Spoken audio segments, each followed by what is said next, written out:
You've seen the issues we have in our borders, and not going into the political madness of this all. But what are the concerns that you're seeing today from your experience and your expertise that the American people, the average person who probably is so far from the border, who does everything they can to just ignore it because the conversation is always an argument? What are some things that you really want to get them to start to understand and know about the severity and the issues that we have on our border? It's a great question. Great question. First is that they are witnessing the largest U.S. intelligence failure since 9/11, and it is impacting them and their families.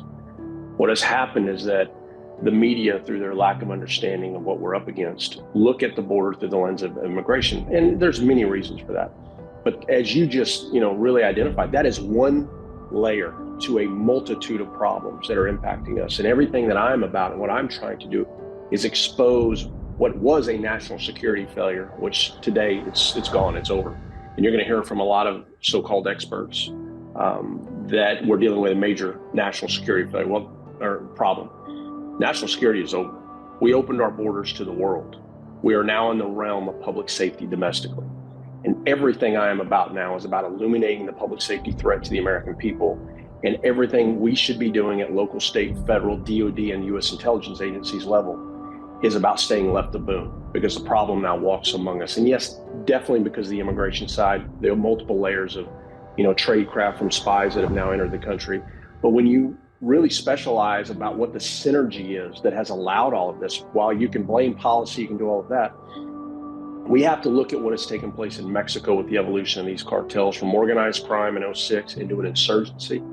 That insurgency that I lived and breathed up until 2010, where, during the insurgency, we truly saw as the cartels fought back against the Mexican government, leveraging 50 caliber belt-fed machine guns, armored vehicles, first, second generation, and today where we see them in, fourth generation armored cars, the RPGs, light anti-tank weapons, and that tradecraft as the Zetas really transformed the capabilities of the cartels throughout Mexico. And then into terrorism from 2010, the killing of innocent men, women, and children from Allende, 72 migrants massacred there, 300 men, women, and children of Allende. I worked all that, Vince. And then where we see them today truly as a parallel government. And what has happened around that is that they have become the nucleus. They are the synergy.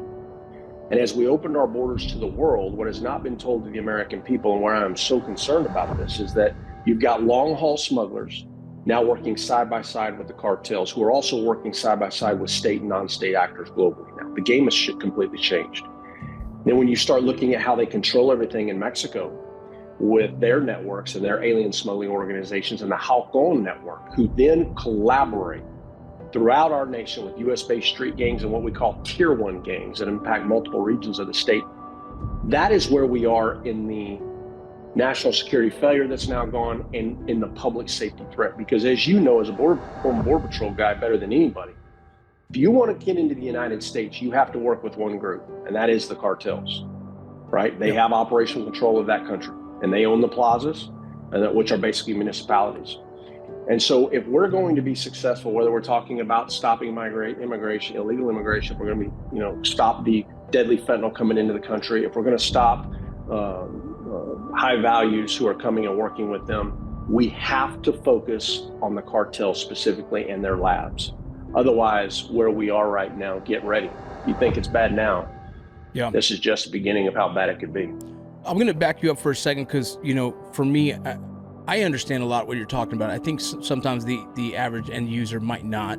And so I'll ask for a little bit of clarification on a few things. When you say national security failure, can you better explain what that means? And you're saying that the national security is no longer. And then you said now we're focusing on state and local. I don't know how you work. Sure. Right. Great question. And I'm glad you asked me to clarify that. When you think of national security nexus, the national security enterprise, what we call the Homeland Security Enterprise, its role and its function is to prevent the problem from getting here, right? That's the whole goal when you hear national security. We're preventing the issue from getting here. We fight it downrange, not at our borders. And as we open the world up to coming here, at our southern border, at our coastal borders, at our northern border, but also what a lot of Americans are not aware of through the CBP One app, We've got them flying in now legally into the United States at airports all over the country.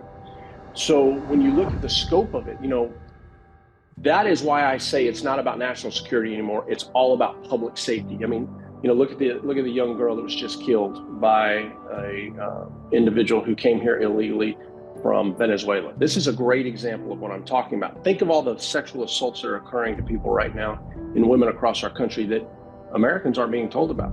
DWIs with crashes killing families. This is all going to be illuminated. And for me, everything is about protecting the American people now and realizing that we are in a different world.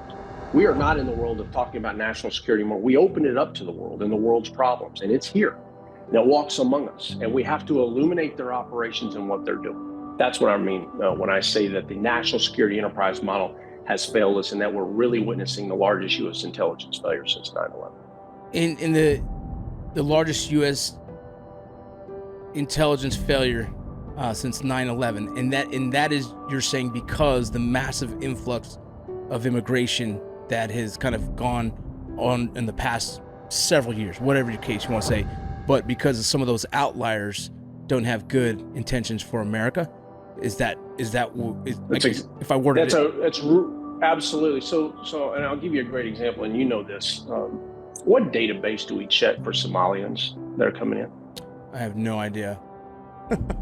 We don't have one. Yeah. What database do we check for Uzbekistanis?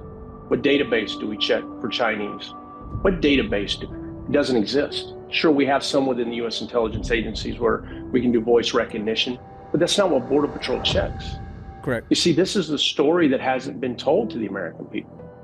And so we truly open it up. And now that's the immigration side of it, right? Now let's go over to what the cartels are doing and how they move high values and how they coordinate those operations, leveraging the Halcon network all along our border. What do you see at the border? As you know better than anyone, they flood a zone with thousands, hundreds of people at one time, right? Yeah. And then what happens upriver and downriver? That's where they then move runners, right? For whatever reason, they can't be in the country, but they move them to confirm that they can get in. Once they get in, then they move drugs, and then they move the high values. Very coordinated operations. And when you peel back that layer, that onion of how coordinated these operations are and how the lifeblood of them leverages, two-way handheld encrypted radios, some of them with global communications, the game has truly changed. And so that's where I'm talking about how we've opened up the border to the world's problems, and they now walk among us. That's heavy. It is, but I don't just talk about it, I show it. Matter of fact, I sent you some videos where you can see a video that we broke literally this morning, of a Mayo Zambada gunman. What you're seeing is a forward operating base run by Mayo Zambada's faction of the Sinaloa cartel just across from Arivaca, Arizona. It's on the Mexico side, but it's 100 yards from your border.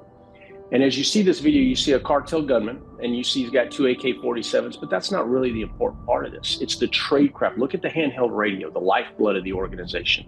This is how they know when to move product, when the lane is open in the zone, as they call it, where the gate is wide open, because there's no Border Patrol agents, and then they'll move deadly drugs into the country, or they'll move bodies. And I've even got video here for you of some of the drugs that they're moving in. And you can see these individuals here who are a part of the organization, whose job it is to act as mules to move drugs into the country. If you look at the backpacks, you see the backpacks are square. The reason for that is that in this area, what they'll do is they'll take fentanyl and other controlled substances, they put it in Tupperware bowls, and then they seal it with tape and they stack them. And then they just push them straight down into the backpack, zip it up. That's how you know these are smugglers.